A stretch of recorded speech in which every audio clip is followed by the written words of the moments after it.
আসসালামু আলাইকুম। আজকে আপনাদেরকে দেখাবো কীভাবে রেস্টুরেন্টে উইংস বারবিকিউ করে থাকি কোনো প্রকার কয়লা ছাড়াই আপনারা বাসায় কীভাবে বানাবেন সেটাই আজকের ভিডিওতে দেখাবো।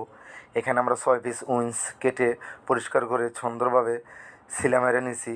দিয়ে দেবো 1 চামচ মরিচের গুঁড়া, 1 চামচ জিরার গুঁড়া, 1 চামচ ধনিয়ার গুঁড়া, 1 চামচ মেথি পাউডার, দিয়ে দেবো 1 চামচ হোয়াইট পেপার, দিয়ে দেবো হালকা এলাচি পাউডার, দিয়ে দেবো স্বাদ মতো লবণ, এরপরে দিয়ে দেবো হালকা টমেটো সস, দিয়ে দেবো টক দই, দিয়ে দেবো হালকা কাশ্মীরি চিলি। ওগুলো হালকা মেরিনেট করে এরপরে দিয়ে দেবো হালকা করে সরষের তেল। যেহেতু এটা উইংস বারবিকিউ অবশ্যই সরষের তেল লাগবে।